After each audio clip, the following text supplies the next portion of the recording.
और जैसा कि आप जानते हैं कि पाकिस्तान और इंग्लैंड के दरमियान सीरीज़ का पहला टेस्ट मैच लीड्स में जारी है, जिसमें पाकिस्तान ने अच्छा आगाज़ नहीं लिया, फिर थोड़ा संभला, लेकिन at the end of the day overall Pakistan की पोजीशन अच्छी नहीं रही, क्योंकि Pakistan were all out for 171 run, जिसके बाद इंग्लैंड 112 पर 2। आज का खेल शुरू हुआ तो आज का खेल शुरू ही नहीं हो पाया। इनफैक्ट बारिश की वजह से अब तक डिले चल रहा है और वेट आउट की फील्ड की वजह से अभी तक गेम स्टार्ट नहीं हुआ है। सेकेंड डे ऑफ प्ले में अभी तक कुछ भी नहीं हो पाया है। मेरे साथ मौजूद हैं स्पोर्ट्स कॉरेस्पॉन्डेंट शाहिद हाशमी साहब। शाहिद साहब, अस्सलाम वालेकुम, वेलकम टू द शो। वालेकुम अस्सलाम। शाहिद साहब, सबसे पहली बात यह कि जब सलमान आगा ने टॉस पे कहा था कि हम भी पहले बैटिंग करते, तो उनके प्लान जहन में क्या चल रहा था? क्योंकि एक तो हम जानते हैं कि यहाँ पे तेज़ बॉलर्स को सपोर्ट मिलती है, अर्ली ऑन बैटिंग करना मुश्किल होती है, वो चीज़ नज़र आ रही थी। तो हम एक डिसेंट टोटल पर भी नहीं जा पाए। पाकिस्तान ने एक बड़ा अच्छा चांस खोया है। अगर आप पिछले 3 काउंटी के डिवीजन 1 के मैच उठा के देखें तो जिन टीमों ने टॉस जीत के पहले बॉलिंग की है वो तीन में से 2 मैच हार गई और 500 रन बने इस पिच पर, इस ग्राउंड पर 500 रन। तो क्यूरेटर के मुताबिक, जो उसने इंटरव्यू दिया था पहले टेस्ट मैच से पहले, उसने ये कहा कि मैंने इस पिच की शेप चेंज कर दी है, थोड़ा सा मैं मॉइस्चर रखता हूँ, जो भी टीम टॉस जीते पहले बैटिंग करे, 1 घंटा मुश्किल होगा।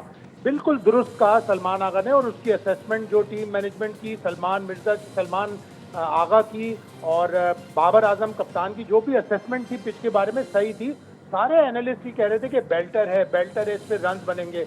इंग्लैंड को किस चीज़ का फायदा हुआ और पाकिस्तान को किस चीज़ का नुकसान हुआ, वो ये कि कंडीशंस ओवरकास्ट थी और उस ओवरकास्ट कंडीशन में पाकिस्तान बॉलिंग, स्विंग बॉलिंग को, जो स्विंग हो रही थी एलिसन और रॉबिन्सन की और टंग की, वो मैनेज नहीं कर सका। जब अब्दुल्ला शफीक और इमाम खेल रहे थे, बेहतरीन बैटिंग उन्होंने की। अगर वो इमाम इतना गंदा शॉट नहीं खेलते, 7वें स्टंप पे बॉल थी और पाकिस्तान को अगर वो सहारा देते रहते, अगर पाकिस्तान इस पिच पे 350 370 बना लेता तो इंग्लैंड को मुश्किल पड़ जाती। लेकिन शाहिद साहब, वही बात ना, देखें, ठीक है आपने पिच का कहा कि उन्होंने सही रीड किया, लेकिन इंग्लैंड में तो ये मशहूर है ना, आप ज़मीन देख के नहीं आसमान देख के फैसला करते हैं। तो मतलब खैर फैसला तो हमारे हाथ में आया ही नहीं, इंग्लैंड टॉस जीता, बट उस सिचुएशन में वो ओवरकास्ट कंडीशन बॉलिंग को फेवर तो कर रही थी, बिल्कुल कर रही थी, और उसी का नुकसान पाकिस्तान को हो गया। अगर पाकिस्तान के वो जो 2 पेयर खेल रहा था, अब्दुल्ला शफीक और इमाम, थोड़ी सी और 15-20 ओवर बैटिंग और कर लेते तो इंग्लैंड को थोड़ी मुश्किल होती, या थोड़ा सा सूरज निकल आता। लेकिन कल सूरज भी कम निकला, ओवरकास्ट कंडीशन थी, उसका नुकसान पाकिस्तान को हो गया। और आपने बिल्कुल दुरुस्त कहा कि इंग्लैंड में ग्रास देखकर नहीं, वेदर देखकर फैसला किया जाता है कि आप टॉस पे क्या करेंगे। मुझे यकीन है, हो सकता है मैं गलत हूं, लेकिन रूट भी अगर ओवरकास्ट कंडीशन नहीं होती तो रूट भी टॉस जीतकर पहले बैटिंग ही करते। उन्होंने अपना फैसला तब्दील किया ओवरकास्ट कंडीशन देखकर, और वो जो आपने बात कही कि ऊपर देखकर। अच्छा शाहिद साहब, थोड़ा सा बार बार हम एक बात करते हैं कि हमारे बल्लेबाजों की ना भूख थोड़ी सी कम है। 50-60 के स्कोर पे ऐसा लगता है कि जॉब वेल डन।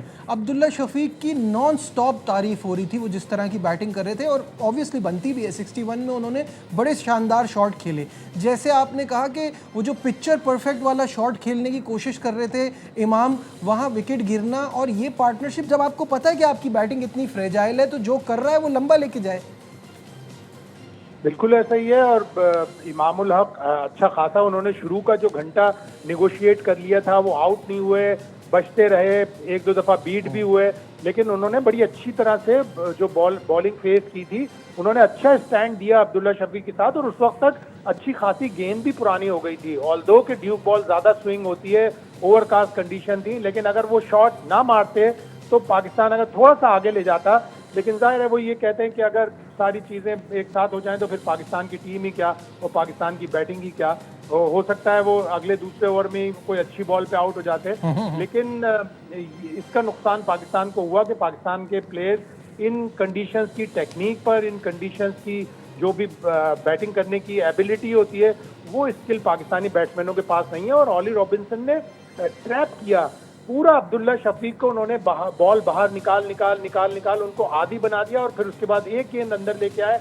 वो मोहम्मद आसिफ की याद आ गई कि मोहम्मद आसिफ जिस तरह सेटअप करते थे सामने वाले बैटर को, उन्होंने बिल्कुल सेटअप किया और एक गेंद तेजी से अंदर आई। वो गैप जो था, उस गैप में अब्दुल्ला शफीक बोल्ड हो गए। ठीक है, बहुत बहुत शुक्रिया।